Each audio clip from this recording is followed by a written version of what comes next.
நான் இதுக்கு முன்னாடி பேசின காணொளியில் தொடர்ச்சி தான் இது.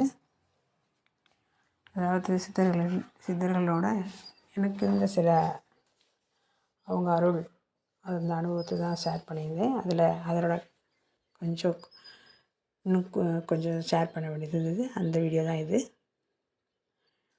அதில் நான் ஃபஸ்ட்டு ஒருத்தங்க என்னை பார்த்ததா சொல்லியிருந்திருப்பேன். அவங்க யாருன்னு நான் உணர்ந்தேன்னா அது அவங்க ஔவையார் அப்படிங்கிறத நான் உணர்ந்தேன்.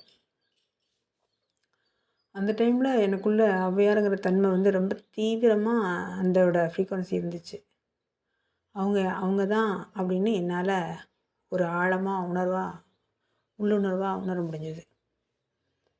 அடுத்து நான் பழனி கனக பாட்டி சாமியை பற்றி பேசிகிட்டு இருந்தேன். என்னோடய அனுபவத்தில் அப்போது நான் சொல்லியிருந்தேன் இல்லையா, அப்போது அந்த காலையில் சொல்லியிருந்த தொடக்கத்தை தான் தொடர்ச்சி தான் நான் இப்போ சொல்கிறேன். அப்போது அவர் வாங்கடா வாங்க, சரி சாப்பிடுங்கடா, போங்கடா போய் சாப்பிடுங்கடா அப்படின்னு சொல்லிட்டாரு. சொன்னோடனே நான் தான் அவர் முன்னாடி இருந்ததுனால நான் வெளியில் வர்றது நான் தான் முதல்ல இருந்தேன். மித்தவங்களாம் அந்த பக்கம் உள்ளே தள்ளி உட்காந்துருந்தாங்க. நான் வாசல் பக்கம் இருந்ததுனால நான் அவர் பெர்மிஷன் கொடுத்தோன்னே நான் வெளியே வந்துட்டேன். வெளியே வந்தோடனே நான் திரும்ப நாங்கள் தங்கியிருந்த இடத்துல ஒரு ஃபோட்டோ வச்சு அதுக்கு உணவு பரிமாறினாங்க இல்லையா, அவர்கிட்ட ஒருத்தர்கிட்ட பேசிகிட்டு இருந்தேன்னு சொன்னேன் இல்லையா, அவர் வந்துட்டிங்களே, சொன்ன மாதிரி சொல்லிட்டார் போல், உத்தரவு கொடுத்துட்டார் போல் அப்படின்னு சொன்னார். நான் உடனே சிரிச்சுட்டு அப்படின்னு சொல்லிட்டு ஓகே, நான் ஒன்றும் சிரித்தேன், வேறு ஒன்றும் பதில் சொல்லலை.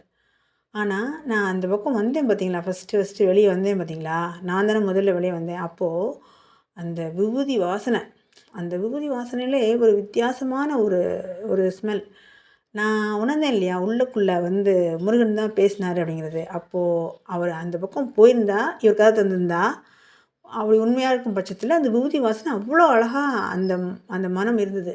அந்த ஒருத்தங்க காத்துட்டு போனால் எப்படி இருக்கும் அந்த வாசனை, அப்படி இருந்துச்சு.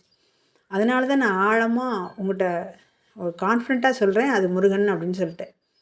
அதுக்கப்புறம் பார்த்திங்கன்னா, ஏன் நான் இந்த பாம்பு உருவமாக நான் உள்ளே போனேங்கிறத உணர்ந்தேன்னா, அன்றைக்கி நாங்கள் நைட்டு தங்கிட்டு காலையில் குளிக்கிறதுக்காண்டி எல்லாம் இந்த தோப்பு இந்த குளிக்கிற இடம்லாம் அங்கே வச்சுருந்தாங்க பழனியில், அந்த கணக்கம்பட்டியில்.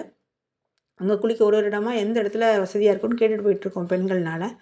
அப்போ எங்கள் கூட வந்த தோழிகளோட கணவன்கள் அவங்கெல்லாம் இன்னும் கொஞ்சம் பெரியவங்கலாம் என்ன கேட்டுட்டு இருந்தாங்க, தேடி எந்த இடம் நல்லா இருக்குன்னு பார்த்துட்டு இருந்தபோது சில இடங்களை தேடி போக வேண்டியதாக இருந்துச்சு. அந்த வழியில் போகும்போது என்னென்னா, நான் நடந்து போகும்போது நான் நடக்கிறேன், என்னோட நடை அந்த நாகத்தோட எப்படி நடந்து போகும், இப்படி வளைஞ்சு அது மாதிரி என் உடல் போகுது. நான் அதை உணர்ந்தேன். ஏன்னா இதுக்கு மாதிரி சில அனுபவங்கள் எனக்கு வந்ததுனால நான் அனுபவத்தை பெருசு பண்ணக்கூடாதுங்கிறத ரொம்ப ஒரு கான்சியஸாக இருந்ததுனால இதை கொஞ்சம் பார்த்துக்கல. சரி, இந்த மாதிரி ஒரு உடல் தன்மை வருது, ஓகே அப்படின்னு சொல்லிட்டு நானும் அதை பெருசுப்படுத்தலை. அதை நான் உள்வாங்கிட்டு அப்படியே அடுத்த ப்ராசஸ் போயிட்டு இருந்தேன். அதை வச்சு தான் நான் உங்ககிட்ட சொல்கிறேன். அப்போது இந்த நம்ம உடலுக்குள்ளே எங்கள் எல்லாரோட உடலுக்குள்ளேயும் ஒரு நாகம் இருக்குங்கிறத விட அது நம்ம குண்டலினின்னு சொல்லிக்கிறோம். ஆனால் ஒரு கட்டத்துலேயும் அது வெளிப்பட்டுக்கிட்டு தான் இருக்குது. நம்ம விழிப்புணர்வோடு இருந்தால் அதை நம்ம முழுமையாக உணர முடியுதுன்னு நான் சொல்ல வரேன் உங்ககிட்ட. அந்த வகையில் நான் அந்த எப்படி அந்த உடல் அந்த நாகம் வடிவம் எடுத்து உள்ளே போச்சுங்கிறதுக்கு நான் ஏற்கனவே அப்படி தான் இருந்தேங்கிறத நான் உங்கள்கிட்ட சொல்ல வரேன். அப்போது இந்த மாதிரி வந்தாச்சு. அதுக்கடுத்து அந்த உணவு பரிமாறும்போது பார்த்திங்கன்னா, அந்த கணக்கம்பட்டியே நமக்குள்ளே அவர் ஆட்கொண்டா எப்படி இருக்கும், அது மாதிரி தான் இருந்துச்சு. நான் 2 வருஷம் கத்திரிக்காய் சாப்பிடாமல் இருந்தேன். இந்த ஈஷா யோகத்தில் இருந்ததுனால நான் அதில் அஷ்டாங்க யோகம் ஃபுல்லாக சமயமாக ஃபுல்லாக வரைக்கும் பண்ணுறதுனால நாங்கள் அந்த 2 இயர்ஸ் நான் கம்ப்ளீட்டாக கத்திரிக்காய் எடுக்காமல் இருந்தேன். ஆனால் அன்றைக்கி நான் உட்காந்துருக்கும்போது கிட்டத்தட்ட ஒரு 1/4 கிலோ அளவுக்கு கத்திரிக்காவை நான் சாப்பிட்டேன். அப்படிங்கிற ஒரு சுச்சுவேஷன் எனக்கு அன்றைக்கி அமைக்கப்பட்டுருச்சு. அது நான் இல்லை, எனக்குள்ளே நானும் பார்க்குறேன், எனக்குள்ளே இன்னொருத்தர் இருக்கிறதும் பார்க்குறேன். அது எனக்கு அவர் சக்தி நிலையாக தான் உணர முடியுதே ஒழிய பர்டிகுலராக இவர் தான். ஆனால் உணர முடியுது கணக்கம்பட்டின்னு சொல்லிட்டு அந்த இடத்துல இருக்கிறதுனால. ஒருவேளை நான் வந்து இப்போ திருப்பதியில இருந்தா அதை நான் எந்த மாரி உணருவேன்? பழனியில இருந்தா அது எந்த மாரி உணருவேன்னு தெரியல. ஆனா கணக்கம்பட்டியோ பழனிசாமியோட இடத்துல இருந்ததுனால நான் அவர் தான் அப்படின்னு நான் உணர்றேன். அவர் தான் என்ன தடுத்தாட்கொண்டிருக்காரு. அவர் தான் என்ன ஆட்கொண்டிருக்காருன்னு உணர முடியுது. அப்போ நான் வந்து எனக்கு சுத்தி உள்ள மனிதர்கள் பார்க்குற விதம், நானே என்ன பார்க்குற விதம், இதெல்லாம் வந்து ரொம்ப ஒரு வித்தியாசமாவும், ஒரு வேற ஒரு உணர்வாவும் இருந்துச்சு. இதுதான் தடுத்தாட்கொண்ட விதம். இதுக்கு முன்னாடி சில அனுபவங்கள்லாம் வந்திருந்தா கூட, எனக்கு இதுலயும் இது ஒரு ஒன் ஆஃப் த அனுபவம் அப்படின்னு தான் என்னால உணர்ந்துக்க முடிஞ்சுச்சு. அப்போ அடுத்த நாள் காலையில நாங்க வந்து ம் அ அன்னைக்கு நைட்டு நாங்க கிளம்புறோம். அ அதாவது அவர்ட்ட போய் நாங்க போயிட்டு வரோன்னு சொன்னோனே, போயிட்டு வாங்க" அப்படின்னு சொன்னா தான் நம்ம வந்து ஊருக்கு வரணும் அப்படிங்கிற மாரி. அப்போ என்ன கேட்டீங்கன்னா, போய் சொல்றதுக்காண்டி போறோம். சொல்றதுக்காண்டி போய் நிக்கும்போது என்னன்னு கேட்டீங்கன்னா, அந்த ரூம் மூடியிருக்கு. அவர் வேற ஒரு ரூம்ல இருக்காரு இன்னைக்கு. ஆ உள்ள எப்படி சத்தம் கேட்டுச்சுன்னா, "வாங்கடா, வாங்கடான்னு" கேட்டுச்சு. ஒரு தாத்தா, ஒரு ரொம்ப பாசமான தாத்தா, பேரன், பேத்தி மேல ரொம்ப பாசமான தாத்தா வந்து நம்மள கூப்பிடுவாங்கல்ல, நம்ம ஊர்லேருந்து கார விட்டு இறங்குனோனே நம்ம அங்கேருந்து "வாங்கடா, வாங்கடா" அப்படியே பேரன், பேத்திங்களா வாங்கடான்னு கொஞ்சுவார்ல, அது மாரி ஒரு சவுண்டு கேட்டுச்சு. நான் இங்கேருந்து ரொம்ப ஸ்பீடா உள்ள போனேன். உள்ள போனோனே பார்த்தீங்கன்னா, அப்படியே என்ன பார்த்துட்டு இங்கிட்டு திரும்பி ஒரு அங்கனக்குள்ள ஒரு கம்பு இருந்தது. அந்த கம்ப எடுத்தாரு பாருங்க, நான் அப்படியே அண்ட சராசரங்கள்லாம் அப்படியே நிக்குதுன்னு சொல்லுவாங்கல்ல, அது மாரி நான் அப்படியே ஸ்டன் ஆயி நின்ட்டேன். அப்படியே நின்னோனே என்னாச்சு அப்படின்னு சொன்னா, அந்த கம்ப எடுத்து அடிக்கல அவரு. என்னோட அ வலது பக்கம் வயித்துல அப்படி வச்சு அப்படி சுழட்டுனாரு. சுழட்டுனோனே, "சீ போடி" அப்படி சொன்னாரு. அப்படி சொன்னோனே, அப்படி ஆக்சுவலா அவர் வந்து அது ஒரு கெட்ட வார்த்தை தான் சொல்றாரு. ஆனாலும் நமக்குள்ள இப்போ ஒரு ஊத்து தண்ணி வராம இருந்து ஒரு வறண்ட பாலைவனத்திலேருந்து ஒரு தண்ணியே வராம இருந்து திடீர்னு ஒரு தண்ணி பொங்கி வந்தா ஒரு ஒரு மாரி வரும்ல. அந்த உணர்வு இருந்துச்சு. எனக்குள்ள ஒரு வேற்றுமை, ஒரு ஒண்ணுமே இல்லாத தன்மை, எதுவுமே எதுவுமே ஒரு மகிழ்ச்சி இல்லாத தன்மை இருக்கும்போது, ஒரு மகிழ்ச்சி வந்து ஒரு ஒரு ஊற்று மாரி வந்தா எப்படி இருக்கும்? அந்த மாரி ஒரு உணர்வு இருந்துச்சு. அப்படி நான் வெளிய வந்துட்டேன். வெளிய வந்தோனே எல்லாரும் திரும்ப அடுத்து உள்ளவங்கலாம் போனாங்க. நான் அதுக்குள்ளயும் வரேன் வெளிய என்ன பார்க்குறவங்கலாம் சிரிக்கிறாங்க. நான் அவங்கள பார்த்து சிரிக்கிறேன்.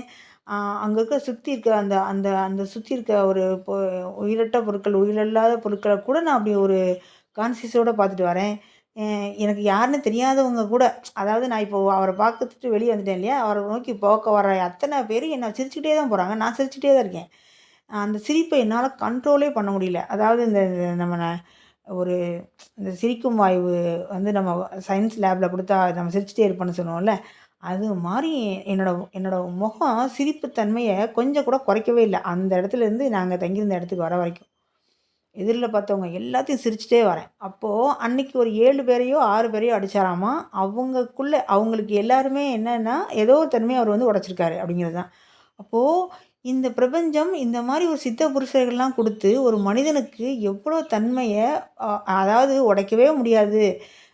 அதாவது அவங்க கரைஞ்சு கரைஞ்சு போக முடியாத ஒரு துன்பத்த எவ்வளோ ஒரு பனி மாரி, ஒரு என்னது ஒரு பனி மாரி நம்மள வந்து அந்த அந்த துன்பத்த வந்து போக்க வைக்கிறாங்க. "சூரியனை கண்ட பனி போல" அப்படி ஒரு துன்பம்லாம் விளையுதுன்னு சொல்ற மாரி, அந்த சித்தர பார்த்துட்டு வந்தோனே அப்படி ஒரு அனுபவம் இருந்துச்சு. அப்போ வந்து என்னன்னா, அவர் எனக்குள்ள அந்த அந்த கனெக்ஷன், அந்த அதிர்வெண், அந்த ஃப்ரீக்வன்சி செட் ஆனதுனால, என்னை இயல்பா அவர வந்து என்னால புரிஞ்சுக்க முடிஞ்சுச்சு.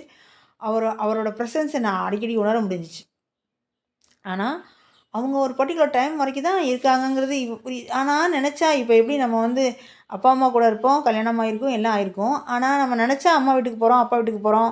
ஏதாவது கல்யாண வீட்டுக்கு, ஏதாவது ஃபங்ஷன் வீட்டுக்கு போம்போது நம்ம சொந்தங்கள்லாம் பார்க்குற மாரி, இப்போ கனகம்பட்டிய நான் பார்க்கணும், அந்த சித்தர பார்க்கணும் அப்படின்னு ஒரு தே தேடுதலோ, தேவைகளோ வரும்போது, அவங்க எனக்கு வந்து அருள் குடுக்கணும்னு நெனச்சாங்களோ, இல்ல நமக்கு அந்த ஏக்கத்த உருவாக்கி, நமக்கு அவங்கள பார்க்கணும்னு ஆசை உருவாக்குனாலும் இது செயல் நடந்துருது.